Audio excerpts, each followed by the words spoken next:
Hola a todos, soy Pablo Patrito y esta es una exposición de la Populorum Progressio para la materia de Doctrina Social de la Iglesia en el siglo XX de la Maestría en Doctrina Social Cristiana. La Populorum Progressio es la quinta encíclica del Papa Pablo VI, publicada en el cuarto año de su pontificado, en 1967. Está dirigida a todos, básicamente, obispos, sacerdotes, religiosos, fieles de todo el mundo y todos los hombres de buena voluntad. Y el gran tema de la encíclica es la necesidad de promover el desarrollo de los pueblos. Para esta exposición vamos a primero hablar de ciertos puntos claves como un marco de comprensión para la encíclica, luego de su estructura. Finalmente haremos una valoración de la importancia de esta encíclica en el conjunto de los documentos sociales de la Iglesia. Dentro de los puntos claves hay que comenzar mencionando la dependencia que esta encíclica tiene del Concilio Vaticano II. El Concilio Vaticano II hizo un énfasis especial en profundizar algo que pertenece a la verdad de la fe, que es que la Iglesia, estando al servicio de Dios, también está al servicio del mundo en términos de amor y de caridad. Es decir, que el culto a Dios se refleja en también en el servicio a los hombres, sobre todo en la caridad y en la verdad. Pablo VI hace explícito en numerosos momentos esta relación con el concilio. Por ejemplo, en el numeral número 3 se lee: la enseñanza de la Gaudium et Spes es grave y su aplicación es urgente.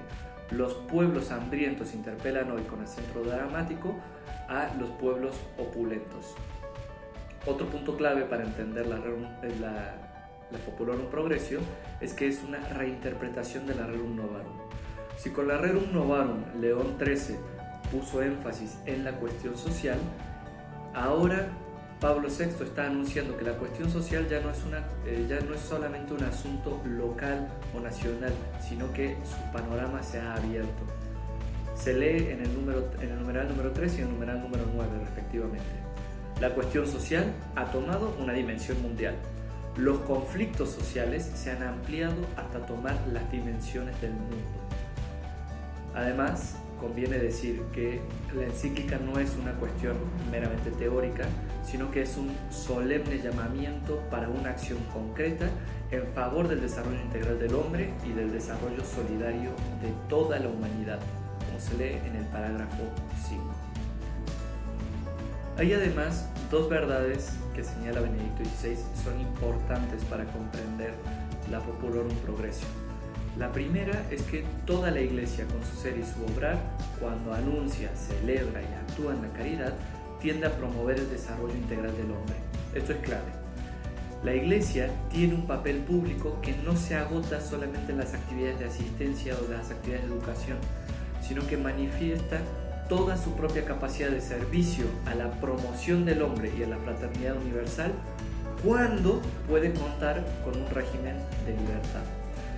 Y la segunda verdad es que el auténtico desarrollo del hombre concierne de manera unitaria a la totalidad de la persona en todas sus dimensiones. Sin la perspectiva de la vida eterna, el progreso humano en este mundo se queda sin aliento. Si uno lee la encíclica con estas dos claves, va a encontrar las líneas principales de argumentación del Papa Pablo VI. Vamos a la estructura. La estructura de la encíclica vamos a decir que tiene tres partes principales. La que habla del desarrollo integral del hombre, la que habla del desarrollo solidario de la humanidad y el llamamiento con la exhortación final. La primera parte se subdivide en otras tres: los datos del problema, la Iglesia y el desarrollo y la acción que se debe emprender. Mientras que la segunda parte se divide en tres ejes: la asistencia a los débiles, que es la parte de la solidaridad; la justicia social en las relaciones comerciales, que justo es la parte que hace énfasis en la justicia; y finalmente la cuestión de la caridad universal. De la primera parte, desarrollo integral del hombre, comienza entonces con los datos del problema. Tras analizar y situar, digamos, el contexto en el que se está escribiendo, concluye el Papa: en el número 11. ¿Quién no ve los peligros que hay en ello? De reacciones populares violentas, de agitaciones insurreccionales y de deslizamientos hacia las ideologías totalitarias. Es decir, la desigualdad en el desarrollo y el choque entre la opulencia de algunos y la pobreza de otros puede conducir a mayor violencia. Además, después del dato del problema habla sobre la iglesia y el desarrollo y se lee: tomando parte en las mejores aspiraciones de los hombres y sufriendo al no verlas satisfechas, la iglesia desea ayudarles a conseguir su pleno desarrollo, y esto precisamente porque ella les propone lo que ella posee como propio, una visión global del hombre y de la humanidad. Y además, en el número 14, dice algo que es clave: el desarrollo no se reduce al simple crecimiento económico. Para ser auténtico debe ser integral, es decir, promover a todos los hombres y a todo el hombre. Además, afirma que existe una vocación personal al desarrollo que se funda en la dignidad de la naturaleza humana, orientada siempre a superarse a sí misma en Cristo. Esto es importantísimo, lo voy a repetir. Pablo VI afirma que existe una vocación personal natural al desarrollo, y esta vocación personal, que es natural al desarrollo, se funda en la dignidad de la naturaleza humana. Y además, esta vocación natural está orientada a trascender, es decir, a superarse a sí misma en Cristo. Se lee en el numeral 16. Por su inserción en el Cristo vivo, el hombre tiene el camino abierto hacia un progreso nuevo, hacia un humanismo trascendental que le da su mayor plenitud. Tal es la finalidad suprema del desarrollo personal. Por la solidaridad universal, la vocación al desarrollo no es solamente algo personal, continúa el Papa, sino que es de la humanidad entera, y por eso es un deber procurarlo. Es decir, al ser una vocación personal, pero siendo personal también es universal, no solamente es un derecho, sino es un deber. Ahora bien, para que el desarrollo sea auténtico e integral, y pase de condiciones de vida menos humanas a más humanas, es necesaria una escala de valores. No puede quedarse en el simple tener. Y tiene todo un parágrafo completo muy fuerte en donde hace denuncias, y esto lo pone en modo muy concreto. Es el número 21. Menos humanas: las carencias materiales de los que están privados del mínimo vital y las carencias morales de los que están mutilados por el egoísmo. Menos humanas: las estructuras opresoras que provienen del abuso del tener o del abuso del poder, de la explotación de los trabajadores o de la injusticia de las transacciones. Más humanas: el remontarse de la miseria a la posesión de lo necesario, la victoria sobre las calamidades sociales, la ampliación de los conocimientos, la adquisición de la cultura. Más humanas también: el aumento en la consideración de la dignidad de los demás, la orientación hacia el espíritu de pobreza, la cooperación en el bien común, la voluntad de paz. Más humanas todavía: el reconocimiento por parte del hombre de los valores supremos y de Dios, que de ellos es la fuente y el fin. Más humanas, por fin y especialmente, la fe, don de Dios acogido por la buena voluntad de los hombres, y la unidad en la caridad de Cristo, que nos llama a todos a participar como hijos en la vida del Dios vivo, Padre de todos los hombres. Finalmente, la primera parte acaba con la acción que se debe emprender. Y esta es muy fuerte porque es supeditar los derechos a que cada hombre encuentre lo que necesite para subsistir y progresar. Es decir, todos los derechos deben estar en función de la subsistencia y del progreso del prójimo. Entonces, en esta parte toca muchos temas orientadores respecto a esto: el derecho de la propiedad de la renta, la legitimidad de la expropiación, la industrialización y la organización del trabajo, condena el capitalismo liberal, habla de la dignidad del trabajador. Hay una exhortación a la urgencia y evitar la insurrección revolucionaria. Habla de la creación de programas que involucran a diversos actores del tejido social para el servicio de la persona humana. Menciona la alfabetización, el cuidado de la familia y el crecimiento demográfico. la promoción de la cultura, el pluralismo y muchas cosas más para hacer concreto este llamado que él hace. Además, habla de promover un humanismo pleno.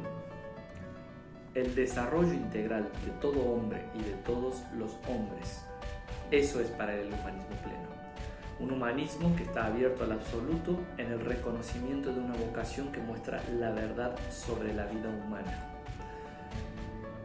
La segunda parte habla del desarrollo solidario de la humanidad y tiene un supuesto. El desarrollo integral del hombre no puede darse sin el desarrollo solidario de la humanidad y consiste en poner en común los recursos disponibles. El fundamento es la fraternidad humana y la fraternidad sobrenatural ganada en Cristo y se manifiesta en tres niveles. En el deber de solidaridad, que consiste en que las naciones ricas tienen que apoyar a las naciones pobres o en vías de desarrollo. El deber de justicia social, que se realiza enderezando las relaciones comerciales defectuosas entre los pueblos fuertes y los débiles. Y en el deber de caridad universal, que es la promoción de un mundo más humano para todos, sin que el progreso de unos sea obstáculo para el desarrollo de los otros.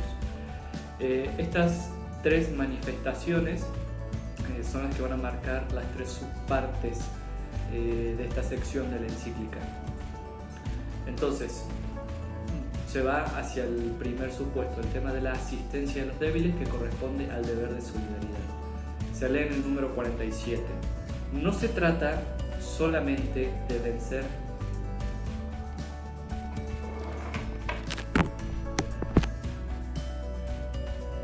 No se trata solo de vencer al hambre, ni siquiera de hacer retroceder la pobreza. El combate contra la miseria, urgente y necesario, es insuficiente.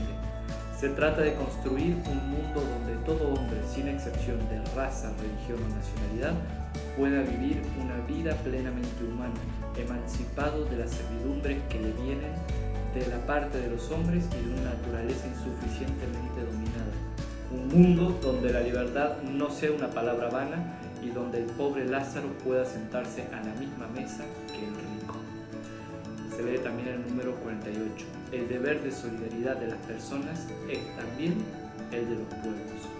Al final, los esfuerzos necesitan programas concertados de colaboración mundial y no solamente por acuerdos multilaterales o bilaterales. Se requiere además del diálogo entre quienes aportan los medios y entre quienes se benefician para que la generosidad de unos se encuentre con las necesidades reales de los otros. Citamos: se trata por tanto de instaurar una colaboración voluntaria, una participación eficaz de los unos con los otros, en un plano de dignidad igual para construir una convivencia civil verdaderamente digna del hombre.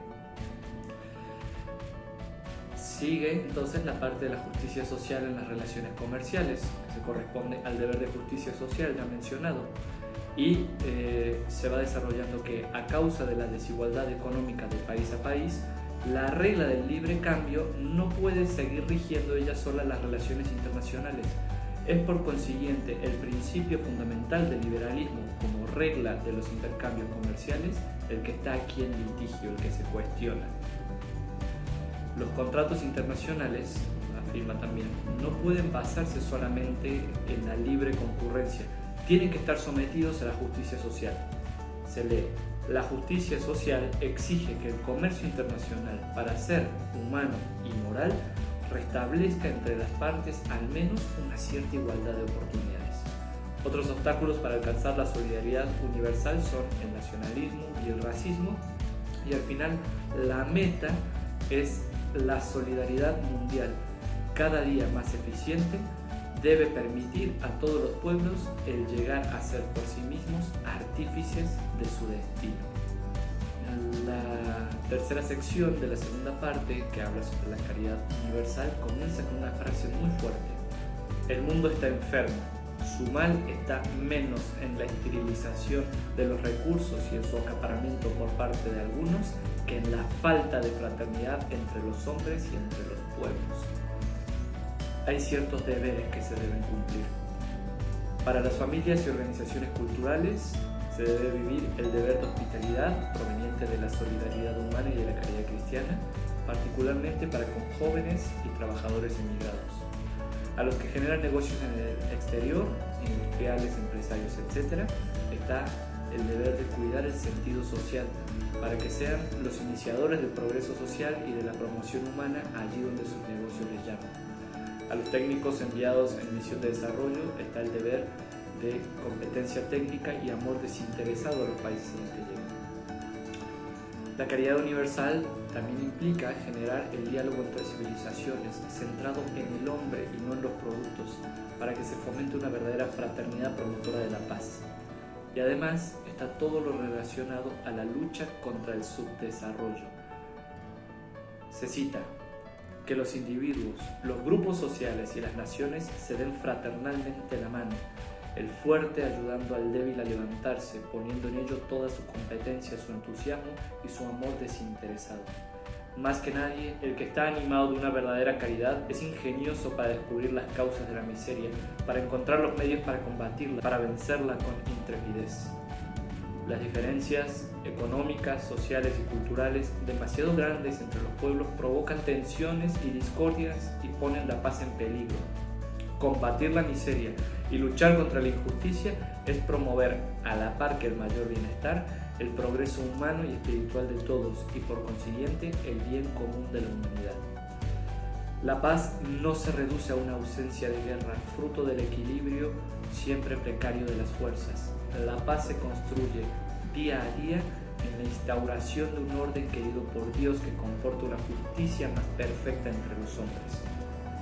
La hora de la acción ha sonado ya. La supervivencia de tantos niños inocentes, el acceso a una condición humana de tantas familias desgraciadas, la paz del mundo, el porvenir de la civilización están en juego. Todos los hombres y todos los pueblos deben asumir sus responsabilidades.